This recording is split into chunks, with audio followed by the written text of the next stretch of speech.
Big ബോസിനകത്ത് എങ്ങനെയും നിലനിന്നു പോവുക എന്ന ഉദ്ദേശത്തോടെയാണ് പല മത്സരാർത്ഥികളും ഗെയിം കളിക്കുന്നത്. സഹമത്സരാർത്ഥിയെ പ്രകോപിപ്പിച്ചോ മറ്റു രീതികളിലോ കണ്ടന്റ് ഉണ്ടാക്കാനാണ് എല്ലാവരും ശ്രമിക്കുക. ചിലത് നല്ല രീതിയിലും മറ്റു ചിലർ വളരെ മോശമായ രീതിയിലുമാണ് ഇത് കാണിക്കുക. ഈ സീസണിൽ സിജോയും റോക്കിയും തമ്മിലുണ്ടായ പ്രകോപനത്തിൽ റോക്കി പുറത്താവുകയും സിജോയ്ക്ക് പരുക്കുപറ്റി ആഴ്ചകളോളം ചികിത്സയ്ക്ക് പോകേണ്ടതായി വന്നിരുന്നു. ഫിസിക്കൽ അസാൾട്ട് നടത്തിയതിൻ്റെ പേരിലാണ് റോക്കി പുറത്താകുന്നത്. മലയാളത്തിലെ തന്നെ മുൻ സീസണുകളിലും സമാനമായ സംഭവങ്ങൾ ഉണ്ടായിട്ടുണ്ട്. രണ്ടാം സീസണിൽ രേഷ്മയുടെ കണ്ണിൽ മുളക് തേച്ച് എന്ന ആരോപണത്തിൽ രജിത് കുമാറിനെ പുറത്താക്കിയിരുന്നു.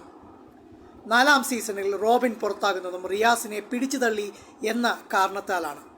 ഇപ്പോൾ വീണ്ടും ജാസ്മിനും ജിൻഡോയും തമ്മിലുണ്ടായ പ്രശ്നമാണ് സോഷ്യൽ മീഡിയയിലെ പുതിയ ചർച്ചകൾക്ക് തുടക്കം കുറിച്ചിരിക്കുന്നത്. ഈ ആഴ്ചയിലെ മോശം പ്രകടനം കാഴ്ചവെച്ച രണ്ടു മത്സരാർത്ഥികളെയാണ് ജയിൽ ടാസ്കിലേക്ക് വിട്ടത്. ജിൻഡോയും ജാസ്മിനുമാണ് ഏറ്റവും വോട്ട് കൂടുതൽ കിട്ടിയത്. ഇതിനെ തുടർന്ന് ജയിലിലേക്ക് അവർ പോവുകയും ചെയ്തു.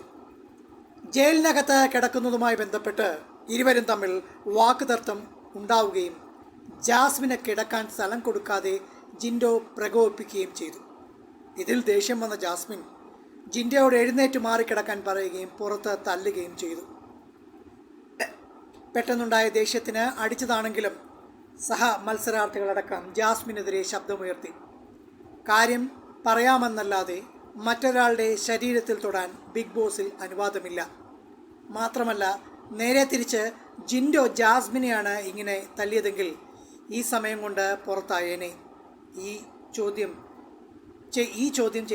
ഇത് ചോദ്യം ചെയ്യണമെന്നത് തന്നെയാണ് ആരാധകർ പറയുന്നത്. ഞാൻ റോബിൻ ഫാനല്ല, ഈ സീസണിൽ റിയാസ് ഫാനായിരുന്നു ഞാനും. പക്ഷേ ഈ പിടിച്ചുതള്ളലിലാണ് റോബിനെ ബിഗ് ബോസിൽ നിന്ന് പുറത്താക്കിയത്. ഇന്ന് ഫിസിക്കൽ ടാസ്കിലല്ലാതെ ജിൻഡോയുടെ അനുവാദമില്ലാതെ ജാസ്മിൻ അയാളുടെ ശരീരത്തിൽ ഒന്ന് തൊട്ടിട്ട് എന്തെങ്കിലും ഉണ്ടായിരുന്നെങ്കിൽ ഫിസിക്കൽ അസാൾട്ട് തന്നെയാണ് എന്ന് അവിടെയുള്ളവർ പറയുമായിരുന്നു.